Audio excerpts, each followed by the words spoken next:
Hello friends, welcome back to my channel. আমার channel লক্ষ্মীর দৃষ্টিকোণে তোমাদের সকলকে স্বাগত জানিয়ে আজকে ব্লগটা শুরু করছি। তো তোমরা সবাই কেমন আছো? আশা করি তোমরা সবাই খুব ভালো আছো, আর আমরাও মোটামুটি ভালোই আছি। তো এখন এই ব্লগটা ছিল গণেশ পূজার দিনের। তো সকাল সকাল বেরিয়ে গেছিলাম পুজো দেওয়ার জন্য। অ্যাকচুয়ালি গণেশ পুজোটা আমাদের বাড়িতেই হয়, মানে দোকানে হয়, বাট এই বছরে কিছু প্রবলেমের জন্য দোকানে করতে পারিনি। তো সেই মতন সকাল সকাল বেরিয়ে পড়েছিলাম পুজো দেওয়ার উদ্দেশ্যে। তো দুটো প্যান্ডেলে গেছিলাম, তখন ওরা বললো যে 11টার আগে কোথাও পুজো হবে না। দেন ওখান থেকে ব্যাগ আবার বাড়ি যাই, বাড়ি গিয়ে কিছুক্ষণ রেস্ট নিয়ে আবার পুজো দেওয়ার উদ্দেশ্যে বেরিয়ে পড়ি। তো এই ব্লগটা পুরোটা তোমরা দেখতে থাকো, আশা করি তোমাদের সকলের খুব ভালো লাগবে।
বন্ধুরা দেখো এই প্যান্ডেলটাতে কি সুন্দর ঠাকুরটা এসছে না, লাইক মহারাষ্ট্র।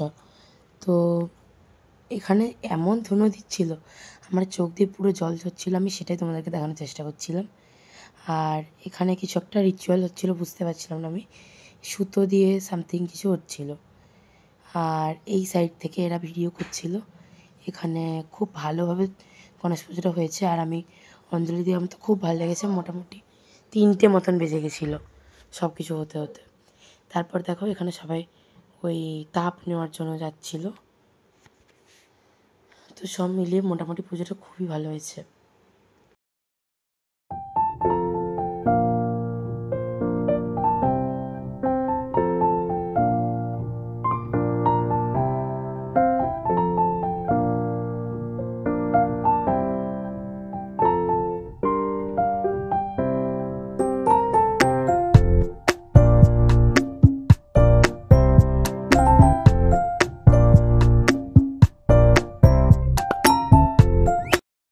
বন্ধুরা আজকের মতন ব্লগটা এখানেই শেষ করছি। যদি আমার ব্লগ থেকে তোমাদের কিছু ভালো লেগে থাকে তাহলে আমার চ্যানেলকে সাবস্ক্রাইব করে আমার পাশে থেকো। আর এরকমই নতুন ব্লগ খুব জলদি আসবে, ততক্ষণের জন্য অল নোটিফিকেশান বারটা অন করে দিতে হবে। আবারও খুব জলদি এরকম ভালো ভালো ব্লগ নিয়ে তোমাদের কাছে আসবো। ততক্ষণের জন্য তোমরা সবাই খুব ভালো থেকো, সুস্থ থেকো। তো চলো, টাটা।